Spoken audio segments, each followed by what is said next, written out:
It's a combination of demographics and geopolitics. So first, the geography angle. Russian territory sucks is really the very, very short version. I mean, you guys think that German agricultural land is a little questionable, but the outcome per hectare in Russia is less than a quarter of what you can pull off in Germany.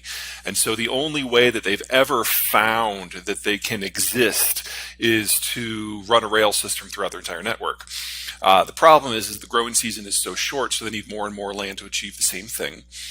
And when you don't have a very high density of capital like you do in Germany, that means the only way that you can get more income is to expand, and you become less and less and less dense. Well, anyone with a tank can disrupt that.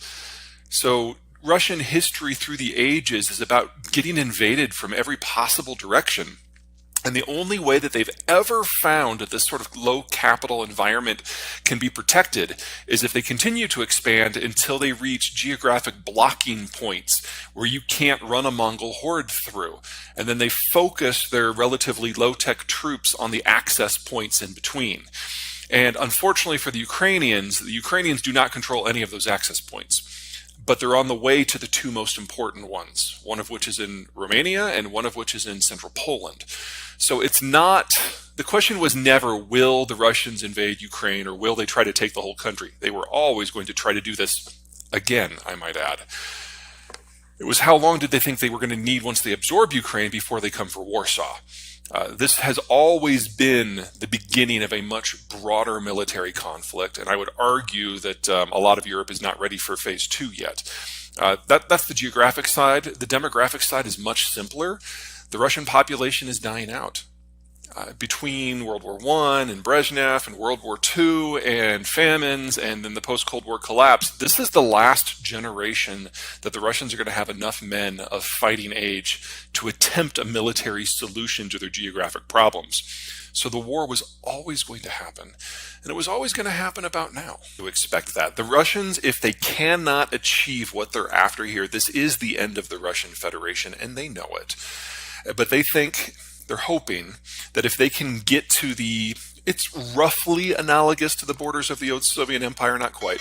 If they can get back to a more forward defense, a crustal shell, in those circumstances, they can defend their frontiers with significantly fewer troops. And in 10 years, they will have significantly fewer troops.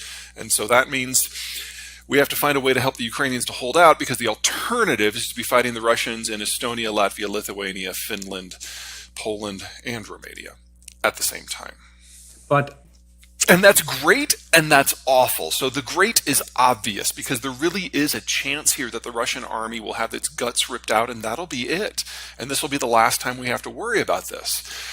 However, if they still succeed in Ukraine, when they come to the Polish border, they will know that they can't stand against NATO forces. And they will bring the nuclear question up. And we will risk a general exchange. So it's important for everyone in NATO to make sure that this does not expand beyond Ukraine. Now, there's a problem on the other side there. I mean, outside Russian victory means we face a nuclear confrontation. Outsized Ukrainian victory doesn't destroy Russia's ability to wage war. And we're now in an environment where the Russians have paid all the prices for a major war but gotten none of the benefits. That's not going to last. So even if the Ukrainians are able to liberate Crimea and the Donbass, the Russians will try again and again and again until they can't. So the only way that Ukraine can be secure is to take out the logistical hubs in Western Russia that enable the assaults on Ukraine. So one way or another, this war is going beyond the Ukrainians' international borders. One way or another, we are going to have to deal with the nuclear question. Well, the Russian view is that if they don't win this war, they cease to exist within 20 or 30 years, and that's probably an accurate assessment. They don't have a lot to lose. Everything from the numbers and the maps and the history suggests that there's no way the Russians can lose. But wow, they are pulling out the stops to try. I think what's given me the best hope right now that the Russians can actually lose is that Defense Minister Sergei Shoigu is still in his job, and he is arguably the least competent person on the planet right now. And as long as he is there absorbing massive amounts of the Russian defense budget for his own personal riches, I have hope that the Ukrainians ultimately can turn the numbers against the Russians. Now, if we ever see him actually get replaced by someone who actually has worn the uniform in combat, then we're dealing with a different situation. But we're not there yet. Well, there's always going to be the possibility for and I don't mean this in a jaded way, there's always the possibility for a French-style armistice, where everything just freezes for a while. But the Russians will only use that as an attempt to rearm, because if they stop where they are right now, even if they hold all the territory they have today, that's a loss for them.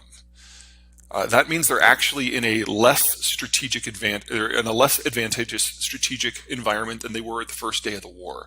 So they have to press this. This is about national survival for them. Chinese literally cut checks to both sides to sign. And before you say that that is artificial and why would the Chinese do it, we did that with Egypt and Israel. So it's not all that strange of a possibility. Now, in the case of the United States, we have kept cutting checks to them and the Palestinians and the Jordanians in order to buy peace in that region. I find it unlikely that the Chinese are going to do this for an extended period of time in the Gulf. We'll see. Really not end this year. Even if the Ukrainians experience an outsized success and are able to capture the entirety of the Donbass and isolate Crimea to the point that it generates a face-destroying surrender of Russian forces in the Crimea, that doesn't end this war. At that point, the Russians will start a new assault as soon as they're able, and then the Ukrainians would have to decide when and how to cross the border and neutralize those logistical hubs. Specifically, we're talking Belgorod, just north of Kharkiv, and Rostov-on-Don, which is where all the Crimean supplies and a fair amount of the Donbass supplies come in. Both of those cities would have to be removed from the equation. I was confident the war was going to happen, and I was equally confident that the Ukrainian portion of the conflict would be a walkover. And to have even the fact that at that last question that, you know, how can the Ukrainians do? The fact that we're talking about this a year on is amazing. The Ukrainians have out-surprised by every possible metric, and to be perfectly blunt, I am more than a little shocked that the Americans have stepped in as they have, and that the Europeans have stepped in as they had. Because if you look at the last 30 years of European history, and especially, no offense, German history, it's been about appeasement. You have to remove the structural dependence on lands to your east. If you're looking for a way to free up options, which in a world that's changing, options are the best thing you can do, you need to make sure that your economic structure is not dependent on the reassertion of some pre-war environment, because that's not coming back. And even if it did, all that would do is put you back in the same position you're in. So that means largely removing natural gas from your fuel mix. Now, some people in Germany think you should do that for environmental reasons. I'm saying it's for security reasons, because right now you're dependent upon supplies from a hemisphere away, which is equally dangerous. That also means you need to turn your nuclear power plants back on. And that also means that your green community needs to make their peace with coal being your number one source of fuel for at least the next 20 years. Now, I would argue that the Green Party in Germany has already made their peace with coal. German carbon emissions, because of a lot of decisions you've made, are through the roof. They're going to stay high for decades. There's no way around that. Nuclear power plants are one of the few ways that you might be able to deal with that moving forward.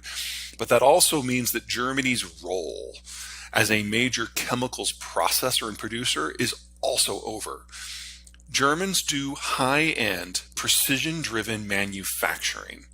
That is somewhat energy intensive. But if you remove the chemicals component, it's significantly less. Now, that means you have to have an extra European partner.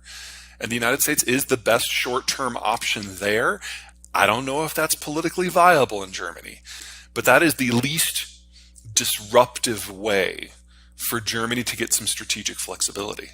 If you had asked me in January of 2021, I would have laughed. But you've already gone a long way, and honestly, you probably have the best possible